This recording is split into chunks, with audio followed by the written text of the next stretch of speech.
পুরীর জগন্নাথ ধামের রথযাত্রার দিন অগণিত ভক্তের সমাগম। সবার চোখে মুখে ভক্তি আর আনন্দ। সুদূর গ্রাম থেকে আসা পুণ্যার্থীরা কয়েকদিনের পথ হেঁটে এসেছেন শুধু এই মহাযজ্ঞের সাক্ষী হতে। রথের দড়ি টানার জন্য অধীর আগ্রহে অপেক্ষা করছে সবাই।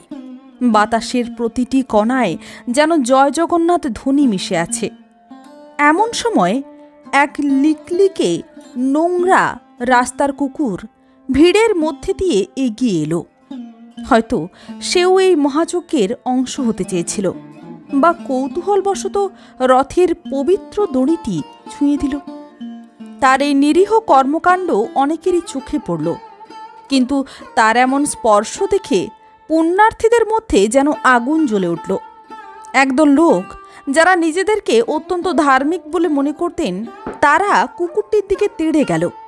একজন পুণ্যার্থী ক্ষিপ্ত স্বরে গালাগালি দিতে দিতে বলল, হারে যা যা যা, নোংরা কুকুর, রথের দড়ি অপবিত্র করলি, দূর হ এখান থেকে।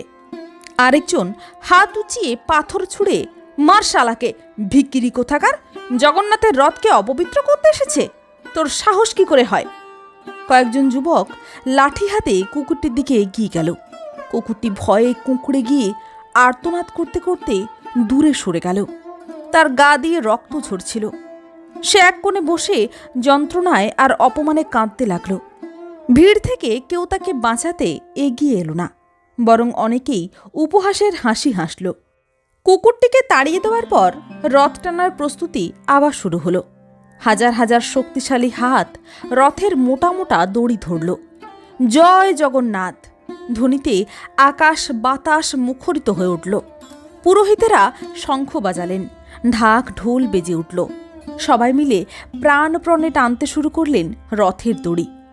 কিন্তু এ কি, রথের চাকা এক ফোঁটাও নড়ল না, এক ইঞ্চিও এগিয়ে গেল না। সবাই অবাক হয়ে গেল। এত লোক, এত শক্তি, এত ভক্তি, তবুও রথ অনড়। পুরোহিতেরা আতঙ্কিত হয়ে পড়লেন। তারা মন্ত্রপাঠ করতে লাগলেন। সেবকেরা আরও জোরে টানার নির্দেশ দিলেন। একবার নয়, 10 বার টানো, জয় জগন্নাথ বলো। কিন্তু যতই টানা হোক না কেন, রথ যেখানে ছিল সেখানেই রইল। ভিড়ের মধ্যে গুঞ্জন শুরু হলো।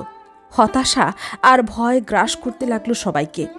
অনেকের চোখে মুখে তখন ভয়ের ছাপ, চোখে প্রশ্ন। একজন বৃদ্ধা কাঁপা কাঁপা স্বরে ভিড় থেকে এগিয়ে এলেন।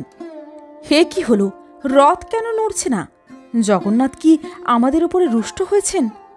অন্য একজন